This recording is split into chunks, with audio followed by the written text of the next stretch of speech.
Welcome to my channel V3 Tech Minds. This is our first video, so please don't forget to subscribe the channel and like the video and share it with your friends also. So today we're going to see the JRE installation in your system. So first thing you want to do is go to the search bar and type for command prompt.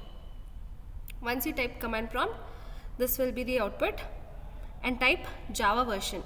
If at all there is Java version already present in your computer, it will show it. If not, Java is not recognized, will be shown here as shown in the display. So we'll install it now. For installing, go to Chrome, type JRE. Once you give enter, go to the website Oracle Java downloads.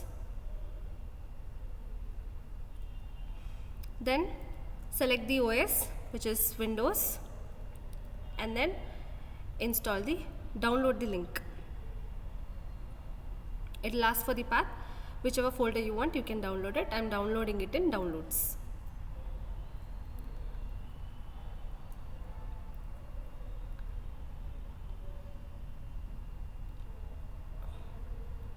It will take a few seconds for downloading.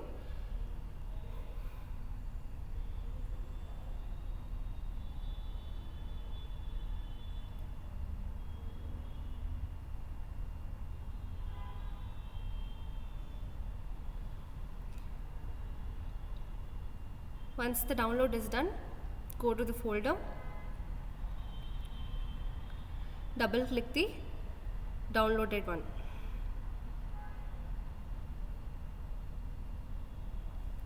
If you double click it, installation will be started.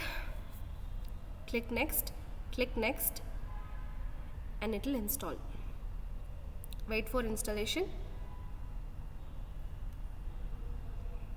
Once the installation is done, please close it. Then go for local disk C. In that we have program files. Once downloaded Java, it will show the JDK. Inside that, go to bin and select the path and copy the path to paste it in environment variables.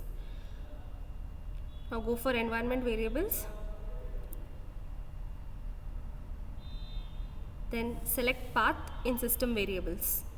Double click path in the system variables and give new, and then paste the path here of that bin. Click OK, OK, OK for 3 times. Now the path will be set. Now what you have to do, go to command prompt again, and then now you can check for the Java version which is installed currently. Give the prompt as Java version. When you give enter, it will show the version which is now downloaded. Thank you for watching the video.